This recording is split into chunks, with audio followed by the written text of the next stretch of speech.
Habari za asubuhi mtazamaji wa Zone Media, natumaini unaendelea vizuri kabisa.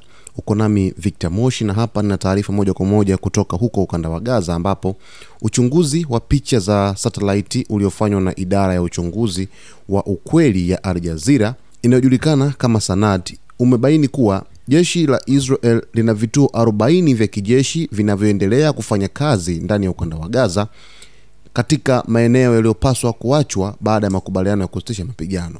Kwa mujibu wa taarifa hiyo, vituo hivyo vipo nje ya mstari wa njano ambao ni mpaka usioonekana uliowekwa katika awamu ya kwanza ya mpango wa kusitisha mapigano kati ya Israel na Hamas.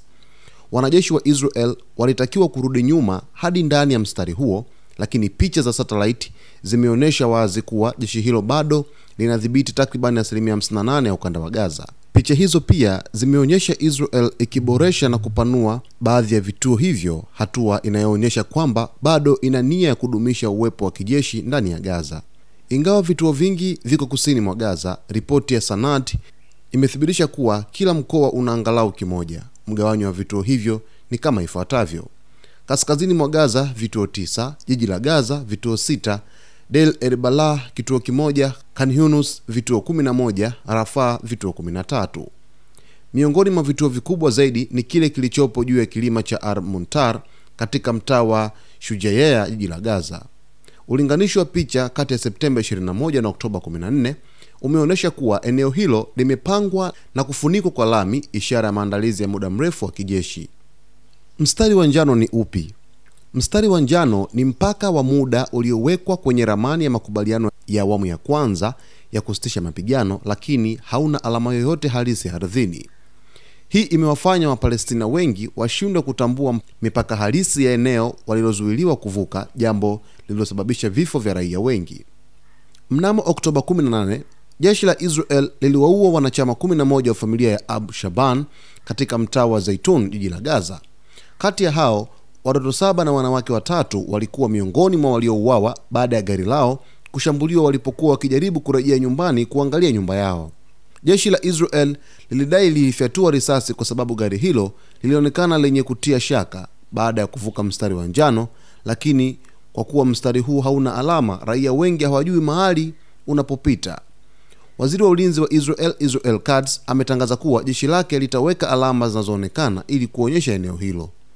Kwa sasa wakazi wa Beit Lahia, Beit Hanun, Shujaiya, Tufaa, Zaitun, sehemu kubwa ya Khan Yunus na jiji lote la Rafah bado hawajaruhusiwa kurudi majumbani mwao kutokana na uwepo wa wanajeshi wa Israel. Mpango wa vipengele 20 uliotangazwa na Rais wa Marekani Donald Trump na Waziri Mkuu wa Israel Benjamin Netanyahu mnamo Septemba 29 unalenga kujiondoa kwa hatua 3 bila ushirikishwaji wowote wa Wapalestina. Awamu ya kwanza, jeshi la Israel lilirudi nyuma hadi mstari wa njano, huku Hamas ikikabidhi mateka wote wa Kiyahudi waliokuwa hai na miili ya waliokufa. Awamu ya pili, kutaanzishwa jeshi la kimataifa la ustawi ISF litakalosimamia usalama wa kusaidia polisi wa Palestina wakati Israel ikijiondoa zaidi kuelekea mstari mwekundu. Awamu ya tatu, jeshi la Israel litajiondoa hadi kwenye eneo dogo la usalama, yani buffer zone, huku mamlaka ya kimataifa ikisimamia kipindi cha mpito cha utawala wa ndani ya Gaza. Hata hivyo, hata baada ya awamu hizo 3 kukamilika, Wapalestina watabaki katika eneo dogo zaidi kuliko kabla ya vita, jambo linaloashiria kuendelea kwa udhibiti wa Israel kwa sura mpya ya kisiasa. Maswali yanayozunguka mpango wa Gaza. Mpango wa Trump bado una utata mkubwa, kwani haujaweka wazi ratiba kamili ya Israel kujiondoa Gaza, mipaka halisi ya eneo litakalobaki mikononi mwa Palestina, mamlaka na wajibu wa jeshi la kimataifa ISF, hatima ya vikwazo vya anga na baharini ambavyo Israel imeviweka kwa zaidi ya miaka 18.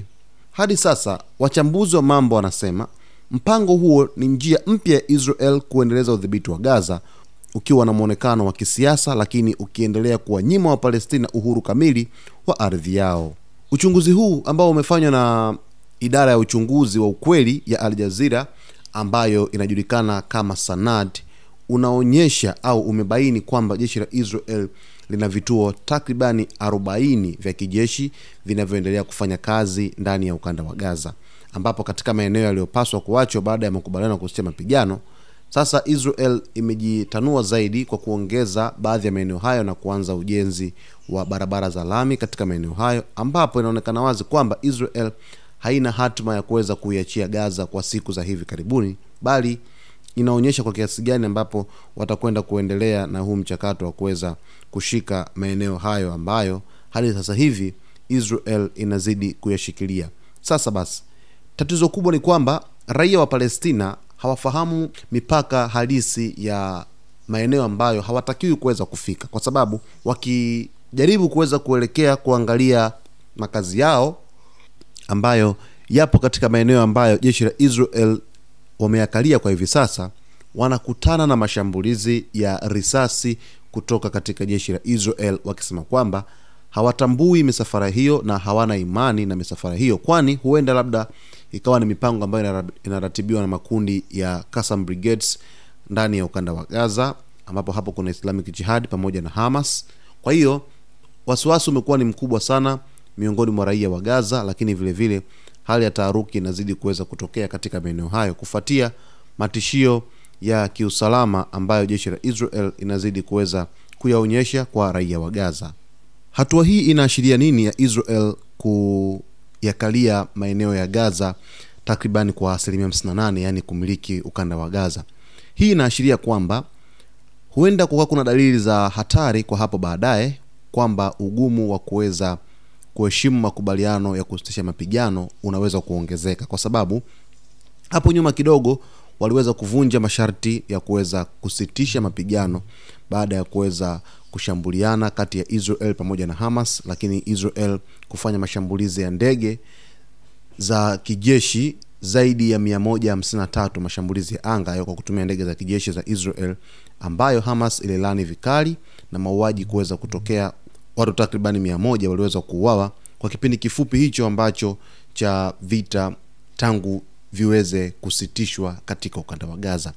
Jumuiya mbalimbali za kimataifa zinazidi kuangalia makubaliano haya namna ambavyo yanakwenda, huku tamko la rais wa Marekani Donald Trump likisema kwamba bado makubaliano yanaheshimiwa. Makamu wa rais wa Marekani JD Vance aliweza kuwasili Israel na kusema kwamba bado anamtaka waziri mkuu Benjamin Netanyahu kuhakikisha kwamba basi wanafuata yale masharti ya kuweza kusitisha mapigano, kila kitu kiheshimiwe na raia wa Gaza waweze kupata amani ya kudumu, na mwisho wa siku basi jeshi la kimataifa katika fezi ya pili ISF liweze kutumwa Gaza ili kuweza kusimamia mpango huu mkubwa kabisa ambao uliratibiwa chini ya usimamizi wa Marekani. Nchi kadhaa zimejitokeza kutaka kuweza kuhakikisha kwamba Gaza inakuwa salama kwa kupeleka majeshi, ikiwemo Uturuki, Jordani, Ujerumani, Falme za Kiarabu na nchi zingine pale Mashariki ya Kati. Zote zilikuwa ziko tayari kuweza kupeleka majeshi yake ili kuunga